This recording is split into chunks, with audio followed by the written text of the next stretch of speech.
Assalamualaikum warahmatullahi wabarakatuh. Selamat bertemu kembali Bapak Ibu peserta pelatihan kepemimpinan administrator. Kita akan lanjutkan materi kita pada sesi yang ketiga dari materi jejaring kerja ini. Baik Bapak Ibu, ada beberapa model yang dipergunakan di dalam membangun jejaring kerja. Yang pertama dikenal dengan model scattered fragments atau model yang terfragmentasi, menyebar. Kita bisa lihat pada model ini pihak-pihak yang melakukan jejaring kerja itu tersebar di beberapa tempat. Nah, masing-masing pihak itu membuat jejaring kerja masing-masing. Kita bisa lihat pada slide, masing-masing pihak yang berjejaring kerja itu membuat jejaring kerja di antara mereka, terpisah. Ya. Nah, yang kedua, ada yang dikenal dengan single hub dan spoke. Kita bisa ketahui di sini model ini ada satu hub yang berada di sentral, kemudian selebihnya pihak-pihak yang berjejaring kerja itu mengelilingi hub tersebut. Pihak-pihak yang berjejaring kerja yang lebih kecil dinamakan dengan spoke. Jadi hub berada di tengah dan spoke itu berada di pinggir, mengelilingi dari hub tersebut. Yang ketiga, Bapak Ibu, adalah model yang dikenal dengan multi-hub network.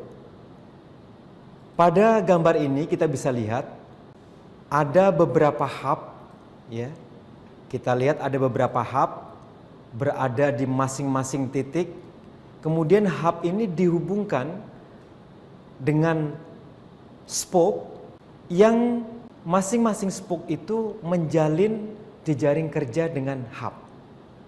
Kita perhatikan di model ini terlihat dengan jelas ada 3 hub masing-masing terpisah, dengan masing-masing pada hub tersebut ada spoke.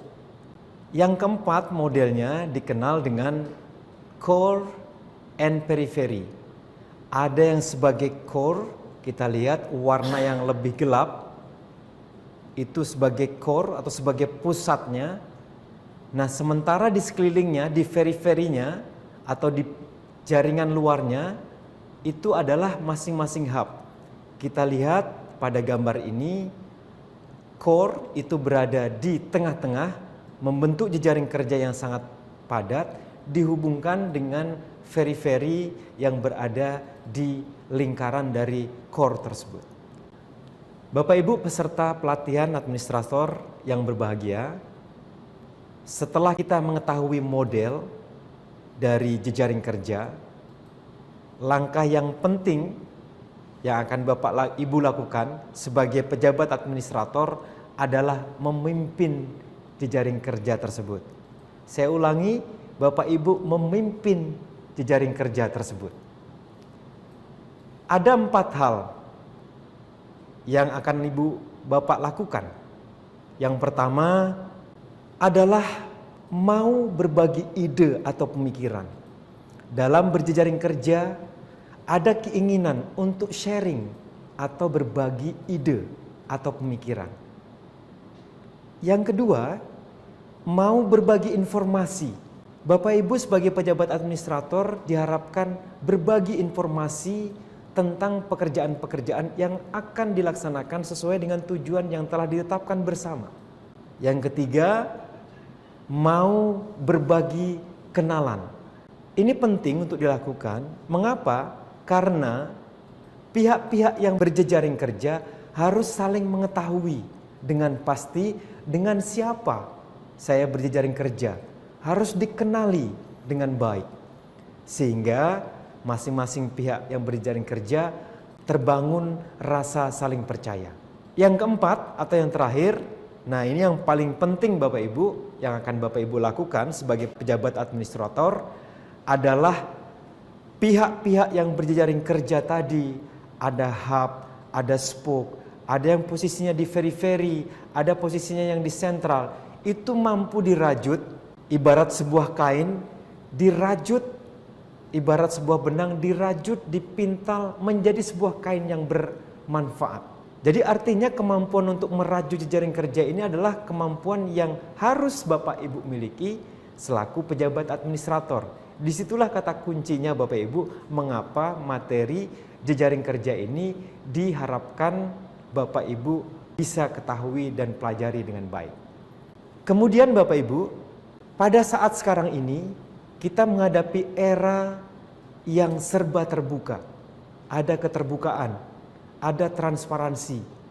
Setiap orang ingin berpartisipasi dan proaktif ikut dalam setiap kegiatan yang akan Bapak Ibu laksanakan. Oleh karena itu, Bapak Ibu sebagai pemimpin di tingkat atau di level administrator hendaknya percaya bahwa kemampuan kepemimpinan ya setiap orang itu harus dimiliki. Kemudian kita harus proaktif pada proses keterbukaan yang sekarang ini terjadi.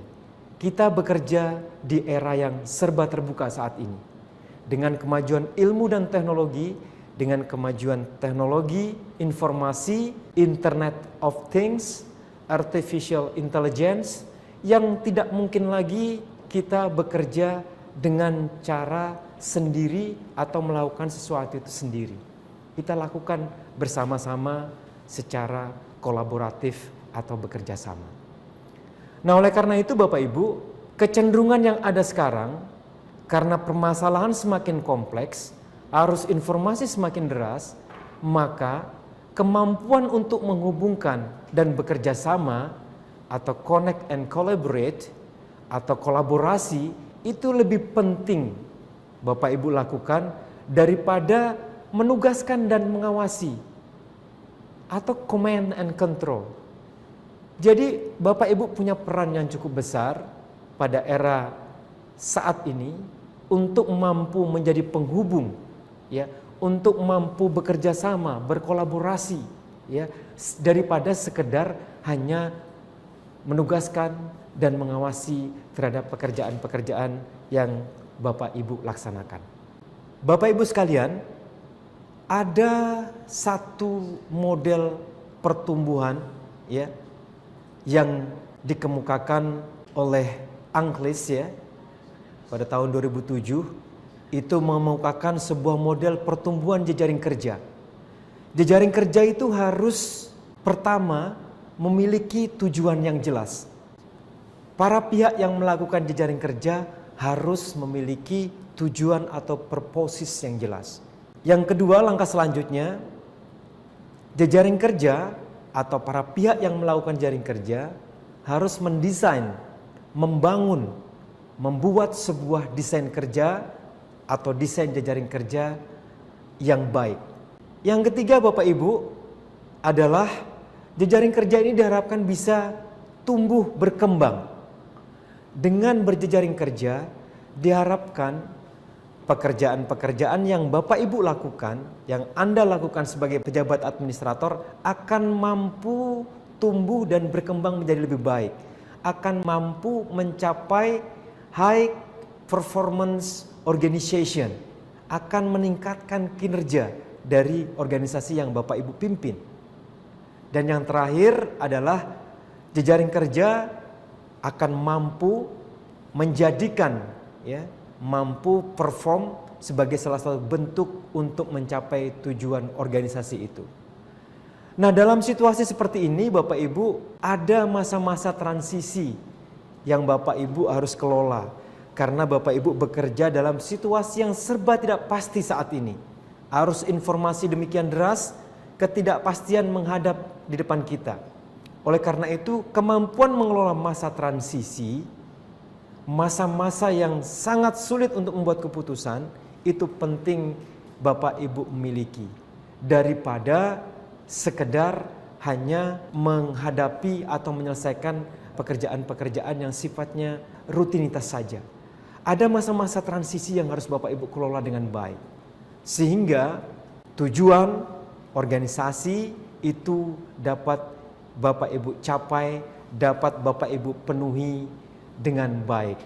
Ini adalah model pertumbuhan jejaring kerja yang sekarang banyak dipergunakan oleh organisasi, baik organisasi di sektor private, sektor swasta maupun sektor pemerintahan. Oleh karena itu Bapak Ibu, pertanyaan yang penting dan yang harus dijawab ya, ada pertanyaan yang menyatakan mengapa, bagaimana, dan untuk apa jejaring kerja itu harus kita buat. Bapak Ibu, kita sudah memahami bersama bahwa dalam jejaring kerja itu ada tujuan yang jelas yang harus dirumuskan. Ada struktur yang dibuat untuk melaksanakan pekerjaan. Ada gaya yang kita lakukan untuk melaksanakan pekerjaan. Ada nilai-nilai yang kita ciptakan agar tujuan dari pekerjaan kita tercapai. Maka Bapak Ibu sekalian, hal yang terpenting adalah Bapak Ibu diharapkan mampu ya melakukan, mencapai tujuan bersama, mencapai membangun jejaring kerja, sehingga jejaring kerja yang Bapak Ibu akan ciptakan, yang Bapak Ibu akan lakukan, dan Bapak Ibu akan kerjakan itu dapat tercapai. Pertanyaan mengapa, apa, dan bagaimana itu seiring dengan waktu yang akan menjawab bagaimana Bapak Ibu mampu membangun jejaring kerja tersebut. Demikian Bapak Ibu, sesi terakhir atau sesi ketiga dari materi membangun jejaring kerja ini saya akhiri. Terima kasih atas perhatiannya. Mohon maaf jika ada yang tidak berkenan. Sampai bertemu kembali pada materi yang lain. Terima kasih. Wabillahi taufik wal hidayah. Wassalamualaikum warahmatullahi wabarakatuh.